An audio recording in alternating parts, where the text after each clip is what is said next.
el libro de Marcos, capítulo 12, del 41 al 44.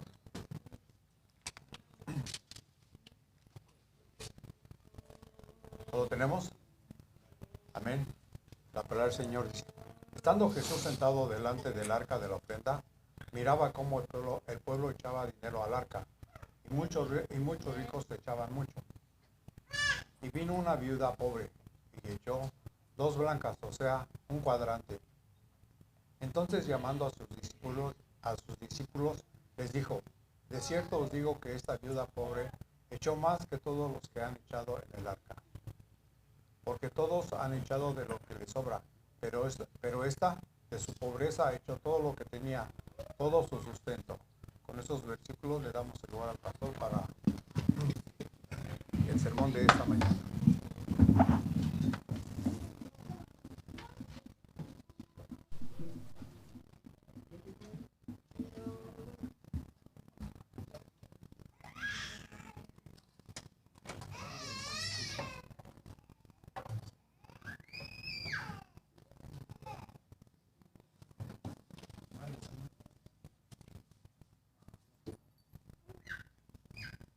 Sí, hermano, gracias a Dios por el día de hoy.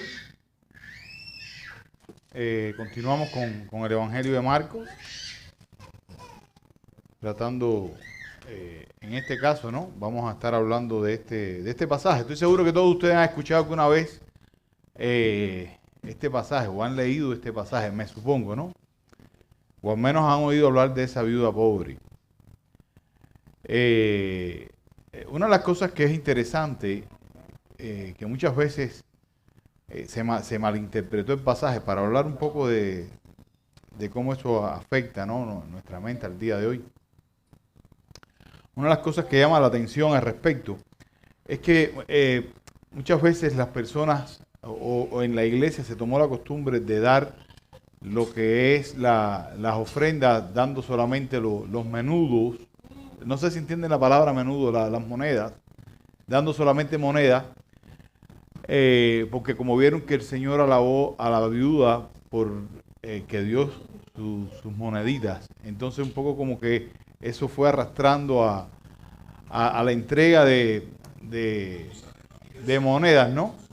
En este caso vamos a estar hablando sobre esta viuda, sobre las cosas que suceden al respecto y cómo tiene en el día de hoy una repercusión, porque muchas veces simplemente miramos el texto un poco fuera de todo lo que realmente estaba sucediendo y dejamos fuera de la aplicación que puede llegar a nuestras vidas con este texto. Este es un texto que nos habla, en primer lugar, de la reverencia con la adoración.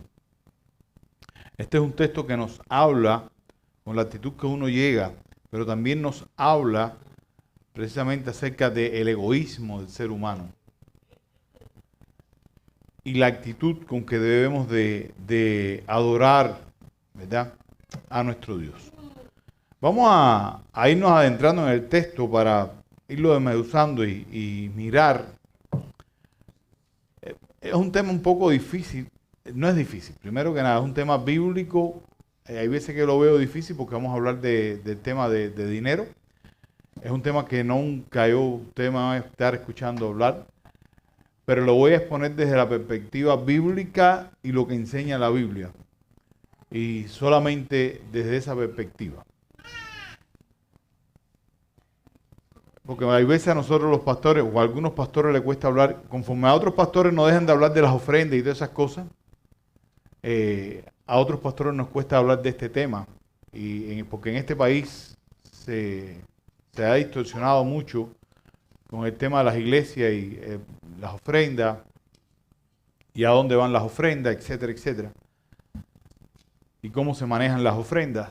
Y por eso es que muchas veces se vuelve un tema un poco, ¿cómo decir?, espinoso, ¿no? Pero es bíblico, hermano, ¿eh? Y donde la Biblia habla, el ser humano tiene que obedecer y callar. Vamos al texto en sí, capítulo número 12, versículo 41, estoy leyendo la versión de las Américas, dice de esta manera: Jesús se sentó frente al arca del tesoro y observaba cómo la multitud echaba dinero en el arca del tesoro, y muchos ricos echaban grandes cantidades. Una de las cosas que nos llama la atención cuando comenzamos a mirar el texto es la manera en que, en este caso, Marcos expresa la idea de que Jesús se sentó a observar. La idea no es que él pasó y miró y vio algo y se detuvo. No. La idea que está dando en el texto, en el original, es que Jesús llevaba rato mirando cómo la gente llegaban a dar la ofrenda, cómo la gente, con qué actitud llegaban y daban, en este caso, las ofrendas. Es bueno entender que cuando el lugar donde se ponían las ofrendas estaba en el atrio y llegaban, habían varias eran cajas que tenían forma también arriba como de trompetas, y ahí es donde sonaba, las monedas sonaban cuando caían.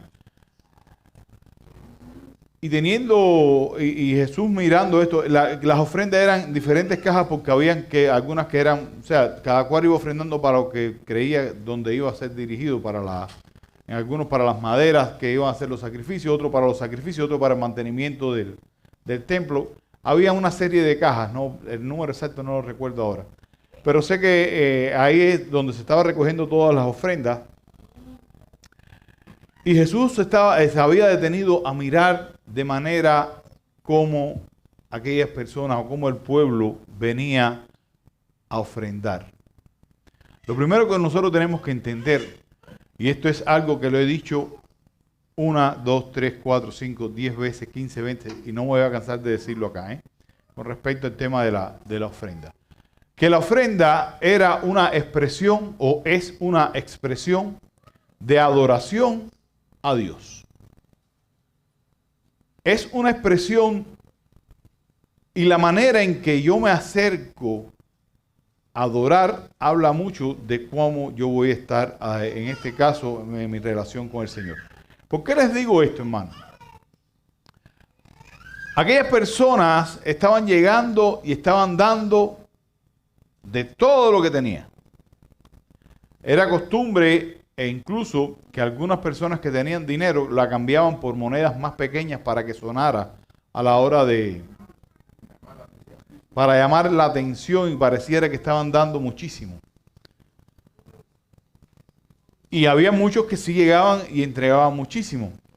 Pero el punto está, y donde yo quiero detenerlos a ustedes, es que el Señor estaba mirando todo aquello. Cómo el pueblo adoraba precisamente a Dios. Y esto me enseña a mí algo al respecto.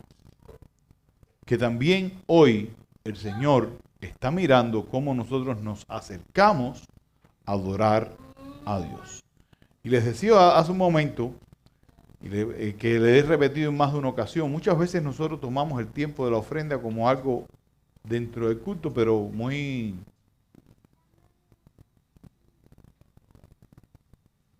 ¿Cómo decir? Muy trivial. Muy trivial. Y entiéndase que estoy hablando de la actitud con la cual muchas veces ocurre esto. Muchas veces vemos, o sea, no nos atrevemos, por ejemplo, a hablar ahora porque entienden que se está predicando, no nos atrevemos a hablar en el momento de la lectura bíblica porque creemos que es algo muy, muy sacro y creo que es como debe ser, ¿eh? Sin embargo, cuando llegue el momento de las ofrendas, ¿qué pasa? Es el momento donde todo el mundo empieza, oye, como que empiezan a desconectarse un poco de lo que está sucediendo. Y es el momento donde aprovechamos para, no sé, hacer cosas que no son parte de la oración. Y al Señor no le importa la cantidad de dinero que tú estás dando, hermano. El Señor te está mirando con la actitud que tú estás tomando la adoración en ese momento. No estoy hablando, fíjense que no estoy hablando de dinero. Estoy hablando de cómo, aun cuando no lo tenga, con qué actitud yo estoy delante del Señor. ¿Qué le estoy trayendo yo al Señor? No, vuelvo al punto, no estoy hablando. Ese es un tiempo donde si no estoy dando, o en el momento antes que lleguen las ofrendas, yo creo que es un momento donde yo tengo que estar reflexionando y decir, Señor, aquí está mi vida. Esa es la mayor ofrenda que nosotros podemos entregar al Señor. No es el momento para estar mirando para los lados ni para estar haciendo cuentos. Y tristemente, y esto voy a decirlo como a modo de regaño, porque cada vez que pido disculpas que lo estoy regañando, alguien me regaña después. Más de una persona siempre me regaña. Pero, y tristemente, hay una realidad en todo esto. Y esto es un regaño, hermano. Nuestra iglesia no adora a Dios en el momento de las ofrendas porque muchos comenzamos a hacer cualquier cosa menos realmente tener una actitud de adoración a la hora de ofrendar. Es el momento, y no estoy diciendo algo que no he visto, es algo que veo domingo tras domingo.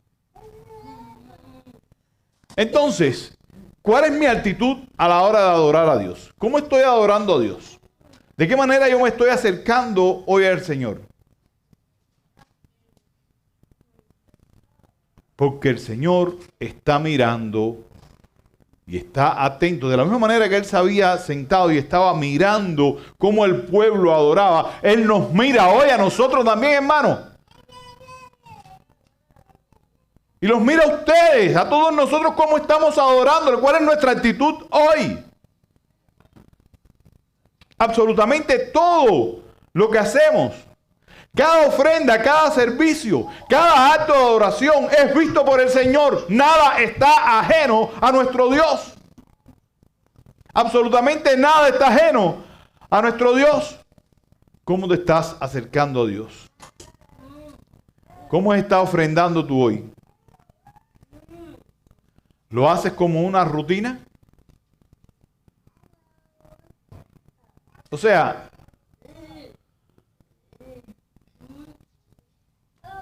¿lo haces como algo que es lo común? Que hay que hacer todos los domingos, de la misma manera que canto, de la misma manera que se lee la Biblia, de la misma manera incluso que escucho la exposición de la palabra. Lo estoy haciendo con esa, como si fuera una rutina y no una expresión de adoración. Yo le animo, hermano, que reflexionemos en lo que es la adoración. Hoy vamos a tener la cena del Señor. En la cena del Señor todo el mundo, hay un llamado a esto también, ¿no? Pero todo el mundo trata ni de mover un pétalo de una rosa. Porque cree que es el momento más importante, ¿no? ¿Y acaso es más importante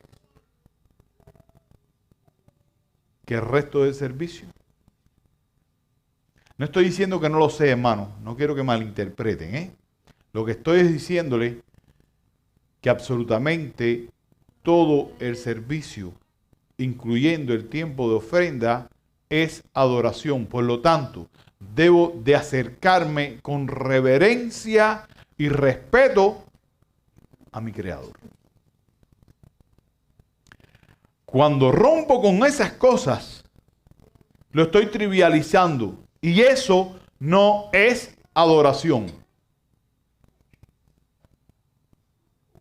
Eso no es adoración. Y recuerde, el Señor está mirándolo. Está mirando su actitud. Está mirando cómo usted se está acercando hoy a Él. Y esto es lo que estaba pasando aquí. El Señor miraba como que aquel pueblo, se estaba acercando a adorar. ¿Cómo te estás acercando tú hoy al Señor? La introspección no es nada más que ponerse a examinarse a sí mismo, a pensar en sí mismo, mirar cómo estoy delante del Señor. Es el momento que tengo también, y cuando me doy cuenta cuál es mi condición, pedirle perdón, reconocer mis pecados, porque voy a entrar a adorar al Rey. Eso es lo que sucede, hermano. No es una oración más, ni una oración... No, es el momento de ver cómo estoy para acercarme. Es el momento de pedir perdón para hallar misericordia a la hora de adorar. Es el momento en que usted tiene que estar listo para reconocer sus faltas y a partir de ahí entrar en una adoración constante al Creador. Si ustedes van ahí a sus Biblias, yo quiero que vayamos a la carta a los Hebreos, capítulo número 4, versículo número 13. Hebreos 4, 13. Dice estas palabras. Pero lo que hemos creído, entramos en el reposo. De la misma manera que dijo, por tanto, juré en mi ira, no entrarás en mi reposo, aunque las obras suyas estaban acabadas desde la fundación del mundo. Es con esa sinceridad y con esa fidelidad, sabiendo que todo ha sido concluido y que estamos en el reposo y que pertenecemos a ese pueblo, que nosotros debemos de acercarnos a adorar a Dios. Por otra parte, el texto nos dice algo interesante. Dice estas palabras.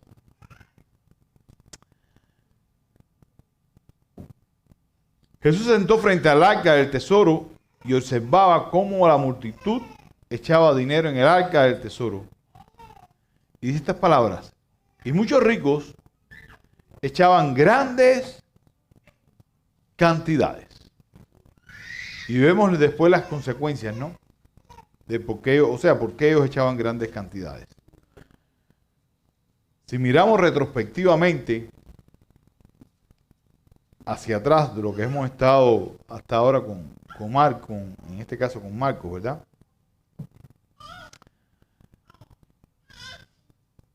La semana pasada hablábamos acerca de cómo Jesús advierte acerca de los escribas y los fariseos, de la hipocresía con que se estaba dando. Y esto es lo que realmente, porque usted tiene que seguir el hilo. Jesús había expuesto esta hipocresía, estaba hablando de que él era el Mesías, hablamos de la ignorancia, y de todas las cosas como ellos funcionaban. O sea, cómo actuaban en este caso los fariseos, los líderes religiosos de la época. Y el hecho que Jesús ahora hable de esta ofrenda y nos habla de la manera con que los ricos lo hacían, nos recuerda algo importante, que la cantidad no tiene valor delante de Dios, sino la actitud del corazón. Esta gente lo hacían de manera hipócrita. Como tenían, ya les dije ahorita, podían cambiar un poco su dinero y echaban bastantes cantidades también. Y aquello sonaba. Y todo el mundo, ¿qué hacía? Cuando veían que estaba sonando, le ponían la atención a esa persona para que vieran cómo estaba dando. Por eso es que Jesús anteriormente les dice estas palabras, del 38 al 40 dice estas palabras. Y en sus enseñanzas les decía, cuídense de los escribas, a quienes les gusta andar con vestiduras largas. Llaman los saludos respetuosos en la plaza, los primeros haciendo en la sinagoga, los lugares de honor en los banquetes, que devoran la casa de las viudas y por las apariencias hacen largas oraciones. Estos recibirán mayor condenación.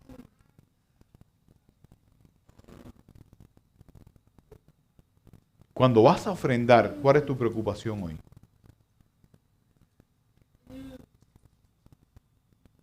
¿Que las personas te vean?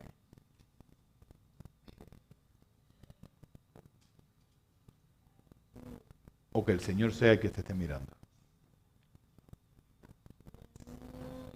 ¿Cuál es tu preocupación, hermano?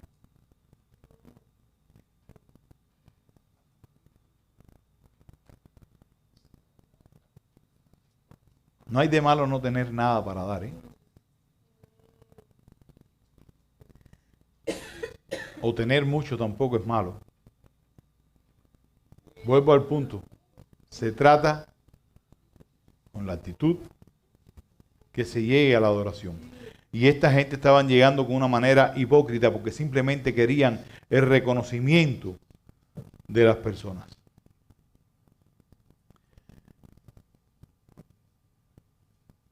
Y ahí en el contexto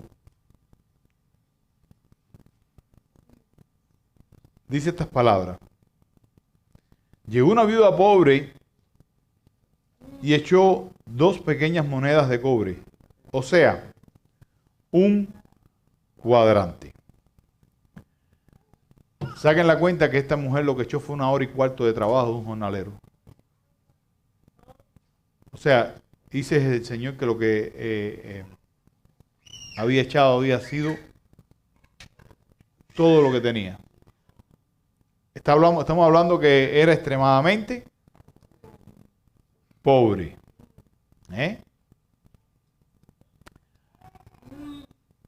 Pero más interesante aún, no es solamente este valor. Una de las cosas que, o sea, más interesante aún no. Una de las cosas interesantes es, para podernos ubicar dentro de todo el contexto del libro, o sea, del contexto histórico del libro, a quién está dirigido en este caso, que Marcos se preocupa por traerlo a la moneda romana, sabiendo que Marcos está dirigido, el Evangelio de Marcos está dirigido especialmente a los gentiles y no a los judíos. Y él se preocupa por ese pequeño detalle. Y viene el versículo 43 y utiliza esta palabra, dice, y llamando Jesús a sus discípulos. Una de las cosas que siempre sucede en el Evangelio, una y otra vez, es cuando Jesús utiliza esta palabra, y llamando. La palabra llamar no es, hey, ven acá. No, no, no. La idea que se está transmitiendo es que se va a dar una enseñanza. Siempre que ustedes ven que Jesús llama a sus discípulos es porque él iba a darle una enseñanza a partir de ¿qué? De la observación que había tenido. De cómo el pueblo adoraba y de cuál es la verdadera adoración. Y los discípulos necesitaban tomar este tipo de enseñanza porque quizás, y es las mismas corrientes de este mundo, las corrientes de este mundo imponen, nos quieren imponer que el que más da es el que más derecho tiene. ¿Cierto o no? ¿No han oído la frase, el que paga manda? En el reino de Dios no se trata de quién es el que paga. Porque hay un solo rey y uno solo es el que manda. Es Cristo. Pero tristemente nos dejamos llevar una y otra vez por la influencia del mundo y queremos darle honor a las personas que más tienen. Queremos reconocer una y otra vez más a los que tienen. Queremos pasar tiempo con los que tienen. Queremos hacer amigos de los que tienen. Eso es el cristianismo, hermano.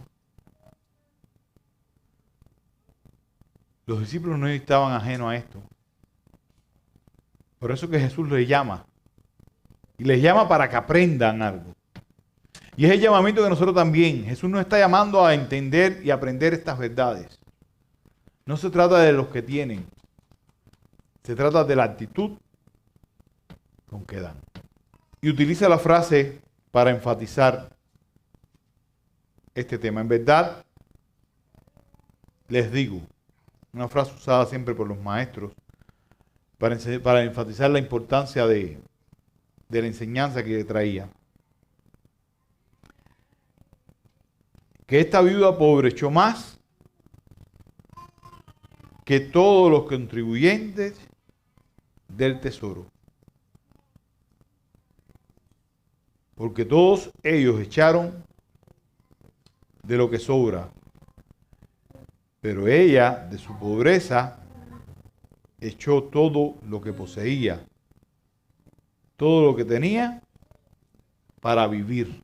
Dice la versión acá de las Américas. Y esto nos lleva a reflexionar, hermano, algo. ¿Qué nos motiva a nosotros a dar o a servir? Digo, si es que da y sirve. Porque está el otro que ni da ni sirve. Pero si lo haces, ¿qué te motiva?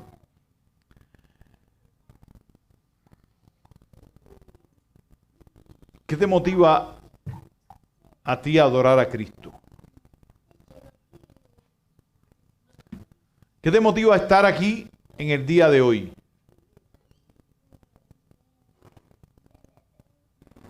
¿Cuál es tu motivación?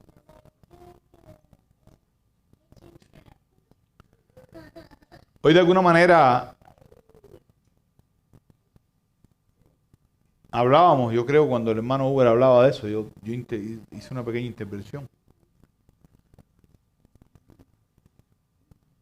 De que nuestra mayor motivación dentro de la iglesia, en todo, absolutamente, en todo lo que hacemos. En todo lo que hacemos. La motivación que debe tener absolutamente todo creyente, en todo lo que hace, no solamente dentro de la iglesia, en todo lo que hace, es la gloria de Dios. La criatura glorificando al Creador. Esto es lo que esta mujer, marginada por la sociedad, estaba haciendo. Dándole la gloria al Creador. Y lo más interesante, usted puede hacer eso cuando usted tiene una confianza en las promesas del Creador. Les explico, porque esta es la otra cara de la moneda, porque esta mujer lo hizo. Esta mujer quería darle la gloria a Dios, pero estaba confiada de que el Señor era su sustentador. Todos lo leemos y todos lo creemos y todos lo aceptamos. Decimos, sí, el Señor es quien nos sustenta, y sabemos que las Escrituras nos enseñan en más de un pasaje todo esto, ¿verdad? Pero dice el Señor Jesús que esta mujer dio más que el resto de los ricos, porque dio todo lo que tenía, y lo dio porque tenía fe de que el Señor es su sustentador.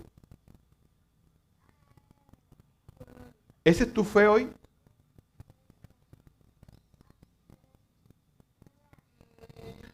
De manera que entiéndase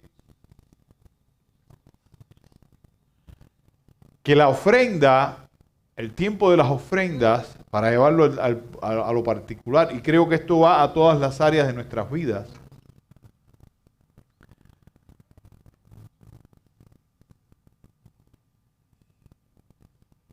el tiempo de las ofrendas es para darle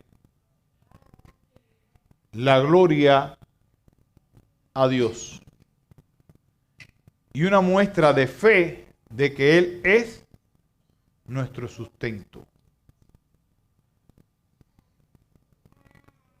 Hermano, el Señor es el Señor del oro y la plata. No se equivoque jamás con eso. No se equivoque con eso.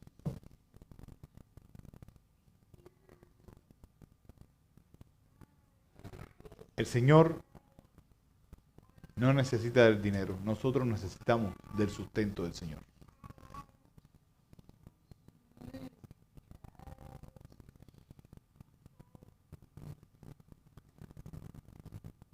Y esta mujer lo expresó por medio de su fe, dando todo lo que tenía, diciendo, Señor, tú eres mi dador, tú eres quien me sustenta. No es las 2 monedas que me quedan a mí para comer hoy.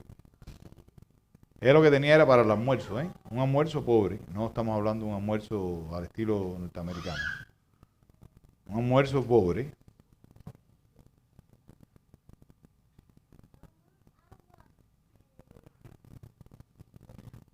Pero creía que el Señor le iba a sustentar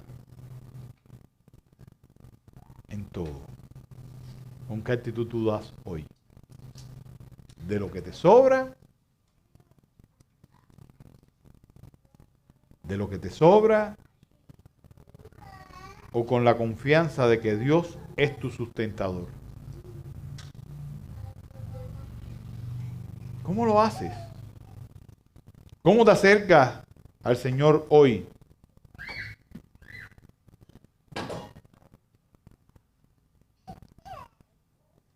Fíjense que el Señor, hermano, ahí comienza a hablar después de todo esto. Dice estas palabras del versículo 44. Todos ellos echaron de lo que les sobra. Y aquí vemos un contraste interesante, ¿no? Las apariencias versus la realidad del corazón.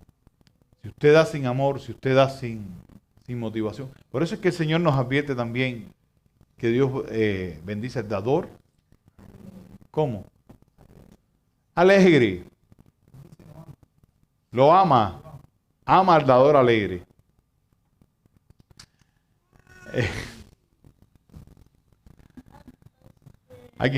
Conozco a alguien, ¿no? Que una vez decía que hay gente que tiene un alacrán metido en el bolsillo. ¿Saben lo que es un alacrán? No, un escorpión. Porque cuando va a meter la mano en el bolsillo, le pica y no la mete ni a palo.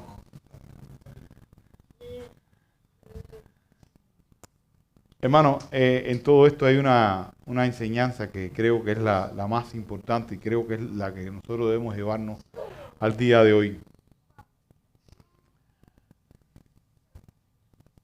Y es el hecho de saber, en primer lugar, la actitud con que nos acercamos a Dios a adorar. En segundo lugar, entender que Dios está mirando absolutamente todas las cosas y usted no está ajeno a Él.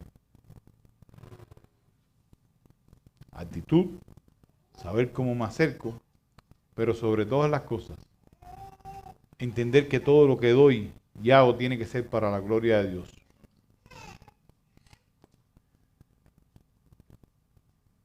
Si nosotros somos capaces de entender estas verdades,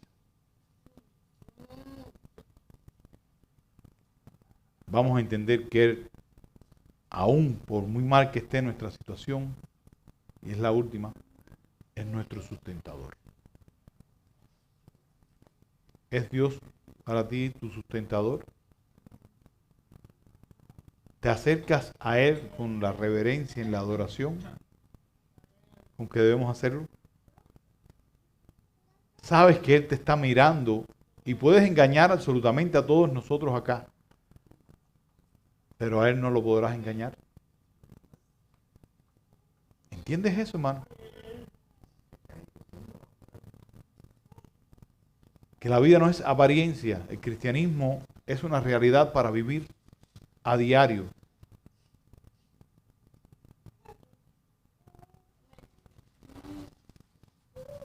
Que el Señor les guarde, hermano, y nos guarde absolutamente a todos nosotros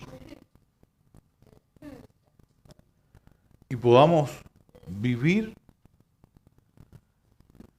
con esa confianza, con esa fe de que Él es nuestro sustentador, pero sabiendo que también Él está mirando la actitud de nuestro corazón a la hora de adorar, no solamente de dar, de adorar.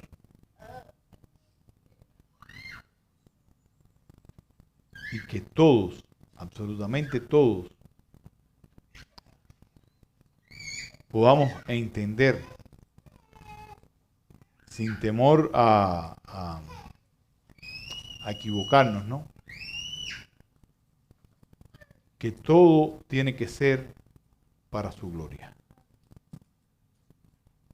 Si no hace las cosas para su gloria, está pensando en tu propia gloria, en tu propio bienestar y en el reconocimiento de las personas. Que el Señor les guarde, hermano. Con esta actitud de adoración también. Recuerden el regaño que les di, ¿eh? ¿Se acuerdan? Con respecto al tiempo de las ofrendas, espero que la semana que viene lo recuerden. ¿Con qué actitud debemos de adorar? Con este mismo espíritu de adoración vamos a tener el tiempo de la cena del Señor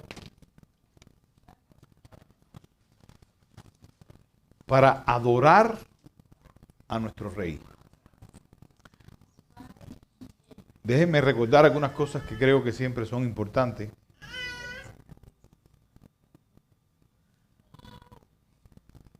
El tiempo de la cena del Señor es un tiempo de adoración a Dios, donde recordamos su muerte, o sea, su sacrificio, su resurrección, su venida, quiénes somos, a dónde pertenecemos.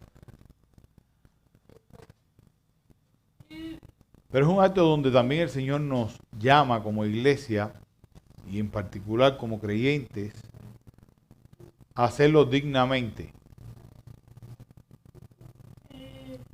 ¿Qué significa hacerlo dignamente? Hacerlo dignamente significa, hermano, arrepentidos delante de Él, a comunión con Él. No es porque usted, no por su dignidad, no por la manera que usted o las cosas que usted puede hacer, sino por esa justicia y esa dignidad que el Señor le ha imputado. O sea, la dignidad de Cristo. La manera de tomar la cena es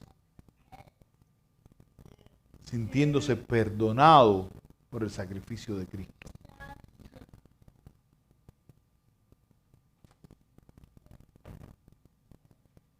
Sin trivializar, sin tomar a menos lo que es la cena. No es un acto más o una ceremonia más dentro de la iglesia. Es un recordatorio de lo que hizo Jesús por su pueblo. Así que como iglesia les invito, hermano, o espero en el Señor que todos ustedes se hayan examinado a sí mismos antes de haber comenzado el tiempo de adoración. Porque ese es el otro punto, y se lo he dicho en más de una ocasión, siempre tenemos la tendencia a decir, esto es una parte de la adoración, esta es otra parte de la adoración. Esto es un servicio de adoración, desde el principio hasta el final. Por ende, tengo yo que estar a plena comunión con el Señor desde el mismo principio y no ahora. O sea, ahora está bien. Porque estamos adorando al Rey. Estamos ante su presencia. Si en su vida hay algo que le estorba,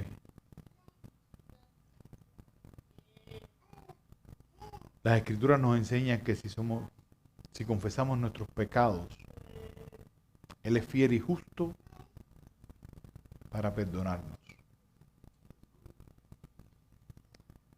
Todos aquellos que han sido bautizados en el nombre del Padre y del Hijo y del Espíritu Santo por inmersión, o sea, han sido sumergidos en las aguas del bautismo y están a plena comunión con el Señor, están invitados a ser partícipes de la cena. Si usted aún no puede tomar la cena porque no ha sido bautizado o porque siente que su vida espiritual necesita dar un paso, les animamos. Si no ha sido bautizado, que dé su paso de fe y que pueda dar testimonio de lo que Jesús hizo públicamente con el bautismo. Si no lo ha hecho,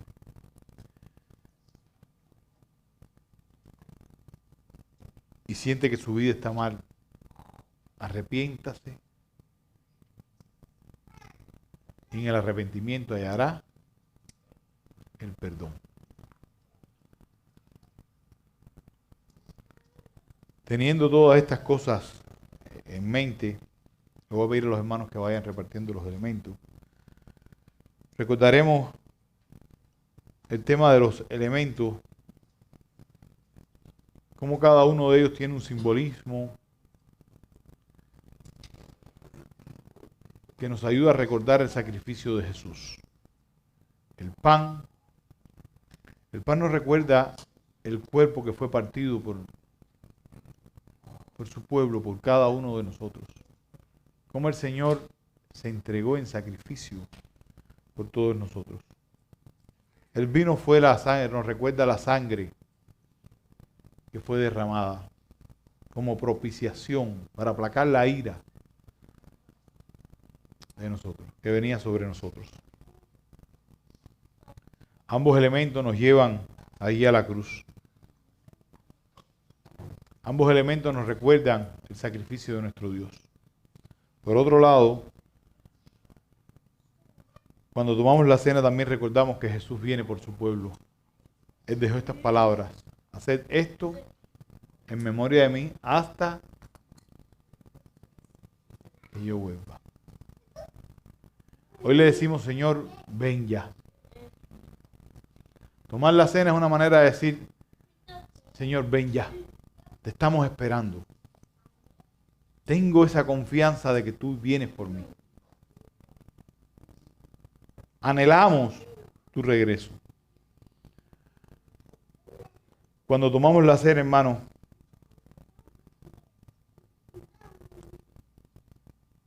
recordamos que somos un solo pueblo ahora en Cristo. Que somos el pueblo de Dios.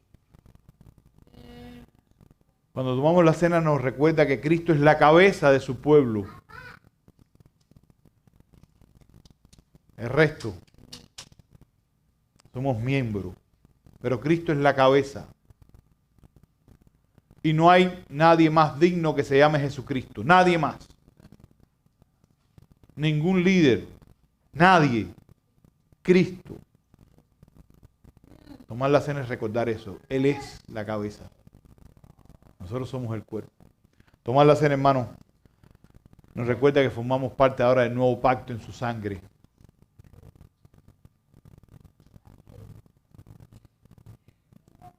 O sea, que tomar la cena es un recordatorio y un privilegio que nos acerca a recordar la gracia que Dios derramó sobre su pueblo, sobre usted, sobre mí, sin nosotros merecerlo. Porque no lo merecíamos. Y con ese recordatorio y con esas cosas en mente es que nosotros debemos de ir precisamente y estar delante del Señor.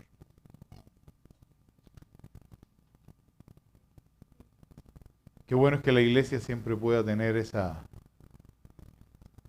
actitud, ese sentir, y que pueda valorar absolutamente este acto no como algo religioso o algo de costumbre, sino como una expresión de adoración a nuestro Señor. El apóstol Pablo lo decía: porque yo recibí del Señor lo mismo que os he enseñado, que el Señor Jesús, la noche que fue entregado, tomó pan y después de haber dado gracia lo partió y dijo: este es mi cuerpo que es para ustedes. Hagan esto en memoria de mí. En memoria del Señor comamos del pan. De la misma manera tomó también la copa después de haber cenado diciendo: esta copa es el nuevo pacto en mi sangre. Hagan esto cuantas veces la bebáis en memoria de mí. En memoria del Señor bebamos la copa. Y ahora sí que el amor del Padre, la gracia redentora del Hijo y la comunión de su Santo Espíritu esté con su pueblo por siempre. Amén. Bien, hermanos, así quedamos despedidos.